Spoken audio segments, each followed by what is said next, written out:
Uy, what's up? Go fam. Okay, so nandito na tayo ngayon. After 24 hours ng incubation, yun.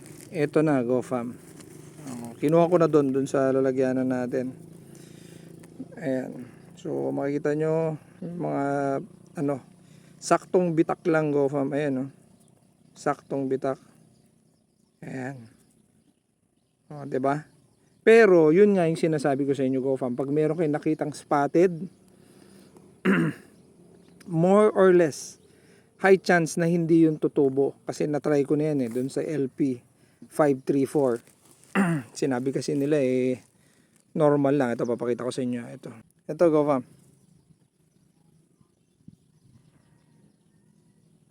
Labo ba? Ayan. Basta yung mga ganito. Parang mga nangitim. Hindi na yan. Hindi na tutubo yan, Go fam. Ayan, tingin ba tayo? Ito.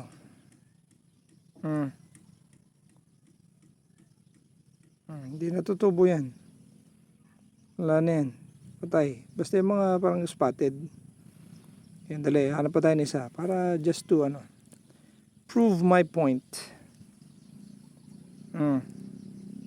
Kita nyo? Ay, siya pa. Ayaw maniwala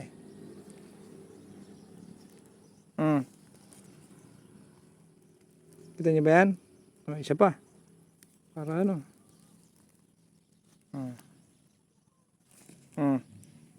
Diba? So, ito legit na distributor na to. Minsan, reason ba ay, siya pa. Dali. Nahalo na. Hala. Tignan nyo ito, meron. Ayan patubo na yan. Okay? So, yun yung sinasabi ko, Go fam. Diba? Dapat maganda kasi mahal yung bini. Huwag iparehas yung production ng hybrid sa inbred. Kasi kompleto facility itong mga to Itong mga to meron. May tubo yung mga yan. Okay, so tara, dun sa punlaan, Go fam. Okay, so nandito na tayo sa punlaan ngayon. Carbonized rice hull, Go fam. Iyon. So nagkakalat ngayon si Butch, sinasabugan niya. So usually, depende sa kaluwang, nilalagyan natin ng isang sakong carbonized rice hull. Ito, nag-prepare tayo para sa isang hektarya, 400 square meter. Tapos nilalagyan natin ng carbonized rice hull. Okay, maganda kasi itong carbonized rice hull. Soil conditioner to, Go fam. Tapos pest repellent din. Ayaw na ayaw to ng mga kohol. Diba? Tapos para mas maging mabuhaghag din pag binunot yung ating punlaan. Okay, so isa sa mga katanungan, ilang beses ba magtanim yung isang farmer para sabihin na meron na siyang sapat na kaalaman? Okay, so isang beses, 2 beses, 5 beses, diba? So para sa akin, Go fam, para masabing sapat ang kaalaman, hindi ko sinasabing expert kasi ang pagiging farmer tuloy-tuloy yung pag-aaral niyan Para sa akin, walang expert na farmer. Sapat na kaalaman is 4 na beses, lalo na sa maisan at saka palayan. Dapat ma-experience niya yung 2 dry season at saka 2 wet season para masabi na meron na siyang sapat na kaalaman. Pwede mo na siyang bitawan. Okay, parang etong papakita ko sa inyo mamaya, etong si Butch. Ayun si Butch. Ito, nagsasaka na to nung 14 years old pa lang. 30 na yan ngayon, di ba? Tingnan nyo naman, poging-pogi, di ba? Ganda ng katawan. Okay? So, nasa 16 years na nagsasaka to. Okay? Pero patuloy pa rin yung pag-aaral. Okay? So, ayan. So, gagawin natin dito is kakalatan natin ng carbonized rice hull. Tapos, isusunod natin yung ating binhi. Okay, siya nga pala, mas maganda pag nagkakalat nitong carbonized rice hull, mas okay siya pag basa, Go fam. Kasi pag hindi,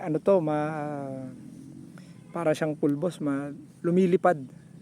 Mahirap siyang itapon. So hindi kagaya pag ganito. Ayan ang ganda.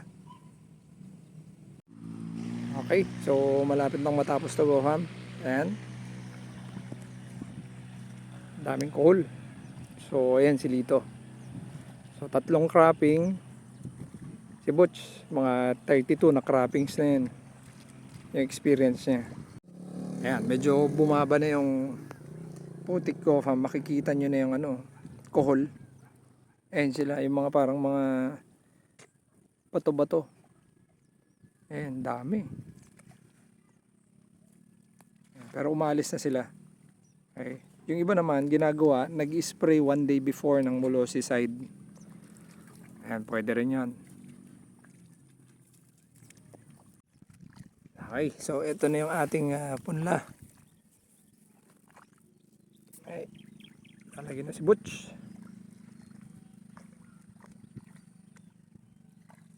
Kailangan ng practice kapag naglalagay. Kasi minsan may makapal or masyadong manipis din. So ang prepare natin dito is 18 kilos. Kasi 1 hektarya yung tatamnan natin. Okay. 18 kilos pwede na yun, GoFam. Yung iba naman mas madaming inaani dun sa usual, no? Kunwari sinasabi nila umabot sila ng mga 250 ganon. Yun naman yung hindi sinasabi ng mga nagpo-post naman na hybrid company, no? Ino-overpopulate nila, GoFam, pag ganon, no? Naglalagay sila ng 24, may narinig pa ako 40 plus kilos, no? So overpopulate, tapos times 2 din yung abono, kaya mas mataas yung inaani. Okay, so nilalagay nila sa mga likod ng mga hybrid seed yung recommended nila na 15 to 18, tapos yung nutrient, ay nako, try nyo sundin yun. Tingnan natin kung makaka 250 to 80 ng isang hektarya, GoFam. Okay, so paano natin matatansya yung iniitsa, kasi very random alam mo yun. Usually yung isang dakot, GoFam, is dapat ang makover nun is 1 square meter. Okay, so kunwari imagine nyo to, 1 square meter yung isang dakot mo, yung tamang dakot lang. Depende kasi, ako malaki kasi yung kamay ko So yun yung mako-cover mo dapat. Okay, para hindi masabing masyadong makapal, hindi rin masabing masyadong manipis. Okay, so halos makalahati na to, GoFam. Yung iba naman, ang style pa is meron silang kahoy. Pinipinas lang nila ulit para itago yung buto, para hindi kainin ng ibon. Yan, tayo naman hindi na. Diretso na yan. Okay, so tapos na tayo, GoFam. Nakalimutan ko lang pala. Usually, mas maganda kapag hinihiwa-hiwalay nyo na sa sako yung binhi. Kunwari, isang sako pupuntahan yan is mga 5 kama, ganon, para at least hindi kayo mahirapan. Kasi pag tansya-tansya, baka mamaya merong makapal, merong manipis. So yan may mga sako tayo, ayun, para doon, dyan.